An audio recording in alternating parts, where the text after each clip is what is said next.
साथियों, पत्र लेखन एक महत्वपूर्ण विधा है और इसके लेखन से संबंधित कुछ महत्वपूर्ण बातों को याद रखा जाना आवश्यक है। सम्मानित साथियों, नमस्कार। आज के इस कालखंड में हम पत्र लेखन की विशेषताओं पर चर्चा करते हैं। पिछले कालखंड में मैंने आप लोगों को पत्र के प्रकारों के संदर्भ में जानकारी दी थी। इस कालखंड में हम बात करते हैं पत्र लेखन की विशेषता।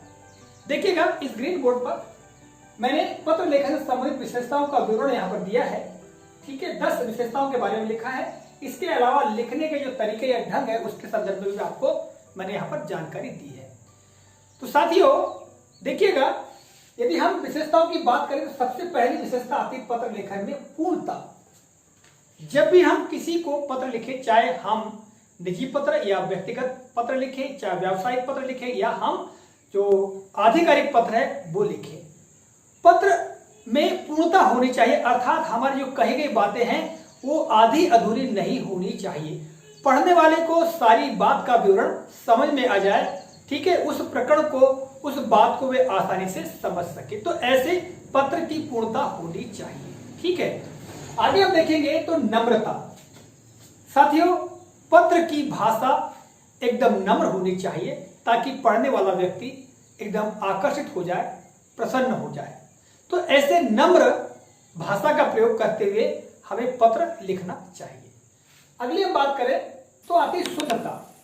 साथियों, हमारे पत्र लेखन की भाषा में हम इस बात का ध्यान रखें कि एकदम शुद्ध शब्दों का प्रयोग करें।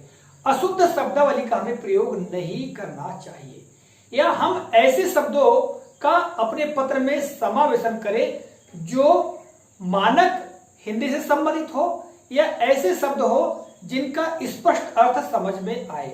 हमें आंचलिक शब्दों का कम से कम ही प्रयोग करना चाहिए। ठीक है, मैं बात कर रहा हूं विशेष तौर से आधिकारिक पत्रों के लिए। ठीक है, किंतु जैसे हमारे निजी यानी व्यक्तिगत पत्र होते हैं उसमें हम कुछ अपने आंचलिक शब्दों का भी हम प्रयोग कर सकते हैं।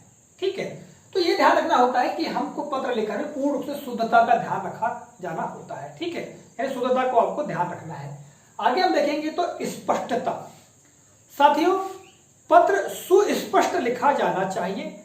बातों को घुमा फिराकर या तोड़ मरोड़ कर हमें प्रस्तुत नहीं करना चाहिए। पूर्ण रूप से जो विचार हैं एकदम खुले और स्पष्ट होने चाहिए। ठीक है, आगे हम बात करें तो संक्षिप्तता। साथियों, पत्र एकदम संक्षिप्त होना चाहिए, उसमें बहुत सारा विवरण नहीं होना चाहिए। खासकर मुख्य मुख्य बातों का समावेशन होना चाहिए और पत्र में दोहराव नहीं होना चाहिए। एक ही बात को 2 या उससे अधिक बार नहीं कहना चाहिए, केवल एक बार ही उस बात को स्पष्ट करना चाहिए। ठीक है, तो आपको यह ध्यान रखना है कि पत्र में संक्षिप्तता हो, अर्थात ऐसे शब्दों का चयन किया जाए या वाक्यों का चयन किया जाए जो कम से कम शब्दों में उस बात को कहने में समर्थ हो। ठीक है, आगे हम देखेंगे तो बात आती है प्रभावपूर्णता। साथियों, जो पत्र है आपका एकदम प्रभावशाली हो, पढ़ने वाला जैसे ही आपके पत्र को पढ़े एक आकर्षण महसूस हो और वह बार बार पढ़ने की कोशिश करे। तो आपके पत्र में प्रभावपूर्णता होना चाहिए। ऐसे शब्दों का चयन करना चाहिए, आपकी लिखावट ऐसी होनी चाहिए ताकि पढ़ने वाला आकर्षित हो जाए। ठीक है, तो यह आता है आपका प्रभावपूर्णता। आगे हम देखेंगे सरलता। आपके पत्र में पूर्ण रूप से सरलता होनी चाहिए, विचारों की क्लिष्टता नहीं होनी चाहिए। सरल एवं सुबोध ढंग से अपने विचारों को स्पष्ट करना चाहिए। ठीक है, या हम ये कह सकते हैं कि सामान्यतः हम ऐसे शब्दों का चयन करें जो हमारी बात को बहुत ही बोधगम्य और सरल तरीके से स्पष्ट कर सके। आगे हम बात करेंगे साथियों तो आकर्षण। हमारे पत्र में एक विशेष आकर्षण होना चाहिए। ऐसे कुछ शब्दों का चयन होना चाहिए जिससे कि एक आकर्षण पैदा हो और जो पाठक है वो बार बार पढ़ने के लिए प्रोत्साहित हो। कई बार ये होता है कि पत्र देख लेते हैं, सामान्य होता है और उसे ऐसे ही छोड़ देते हैं। तो पत्र ऐसा होना चाहिए जिसमें एक आकर्षण हो, अर्थात शब्द इस प्रकार से चयनित हो ताकि पढ़ने में आनंद आ जाए। ठीक है, और आगे हम बात करें साथियों संतुष्टि युक्त। साथियों, पत्र ऐसा हो जिसमें पाठक को पूर्ण संतुष्टि मिल जाए, यानी जो कुछ हम कहना चाहते हैं, जो कुछ बताना चाहते हैं, वो सारी बात सहजता पूर्वक जो पाठक है वो समझ ले, तो ऐसा पत्र जो है संतुष्टि प्रदान करने वाला होना चाहिए। इस तरह से आपको ऐसे शब्दों का, उसकी भाषा की शैली का आपको चयन करना होगा ताकि आपका पत्र पाठक को संतुष्टि प्रदान करे।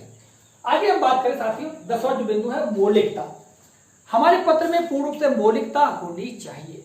मौलिकता होने पर हमारा जो पत्र है वो उसमें एक, जैसा कि मैंने ऊपर आपको बताया, संतुष्टि, आकर्षण, सरलता, ये सब सारी बातें इसमें फिर समावेशित हो जाती है।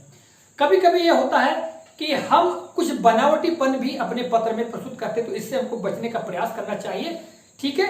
और इसमें जो मुख्य बात है, मूल बात है, उसको सहज ढंग से हम प्रस्तुत करें जिससे कि हमारी मौलिकता स्पष्ट हो, अर्थात मूल बात उस पत्र के माध्यम से अभिव्यक्त हो जाए। तो साथियों, ये मैंने कुछ आपको महत्वपूर्ण जो पत्र लेखन की विशेषता है उसके बारे में मैंने बताया।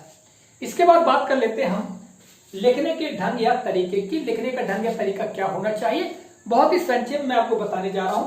देखिएगा, सबसे पहली बात यह है कि प्रेषक का पता व तारीख ऊपर दाईं ओर, ठीक है, लिखा हुआ होना चाहिए, दाईं ओर लिखा हुआ होना चाहिए। जब हम पत्र लिखते हैं, खासकर हम व्यक्तिगत पत्र की बात करते हैं, ठीक है, तो व्यक्तिगत पत्र में हम जो पता होता है प्रेषक का जो भेजता है, उसको हम ऊपर की तरफ दाईं ओर हम एक कोने में लिखते हैं और पता लिखने के साथ में हमको तारीख भी लिखना चाहिए।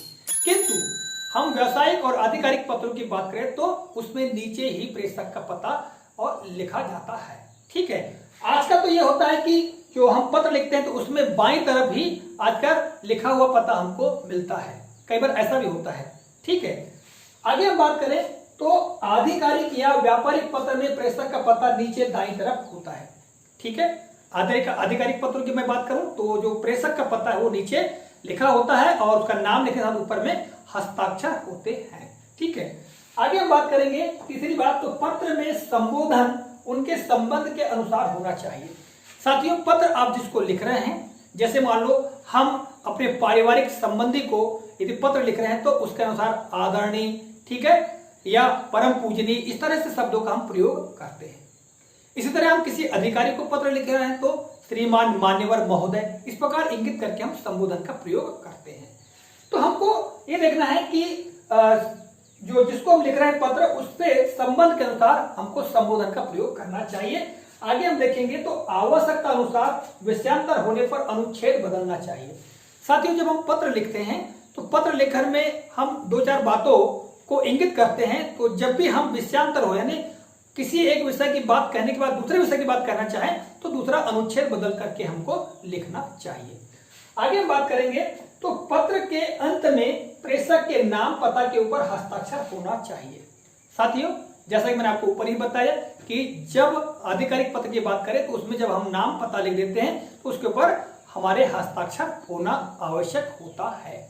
और हम देखते हैं हमारे बाएं तरफ में हम दिनांक या तारीख और स्थान भी लिखते हैं, ठीक है, इस बात को ध्यान रखना है। और आगे हम देखेंगे तो 6वें में लिखे हैं अनावश्यक काट छाट से बचना चाहिए। साथियों, पत्र ऐसा हो जिसमें काट छाट बिल्कुल नहीं होनी चाहिए। यदि आपका पत्र में काट छाट है तो निश्चित तौर से जो ऊपर लिखी विशेषताएं हैं इनकी पूर्ति नहीं होगी। तो आपको इस बात का ध्यान रखना है कि पत्र में किसी भी तरह से काट छाट ना हो। तो साथियों, ये जो मैंने आपको कुछ महत्वपूर्ण बातें और ये विशेषताएं बताई, इसके अलावा और छोटी छोटी भी और विशेषताएं हो सकती हैं, बातें हो सकती हैं, ठीक है, जिनका ध्यान हमको रखा जाना आवश्यक है। आशा करता हूं आज के कालखंड में जो पत्र लेखन से संबंधित विशेषताओं के बारे में जानकारी दी है, यह जानकारी आपको काफी रोचक और ज्ञानवर्धक लगी होगी। इसी के साथ आज के इस कालखंड से विदा लेता हूं। अगले कालखंड में किसी नए प्रकरण को लेकर आपके समक्ष पुनः उपस्थित होऊंगा। तब तक के लिए नमस्कार, जय हिंद, वंदे मातरम।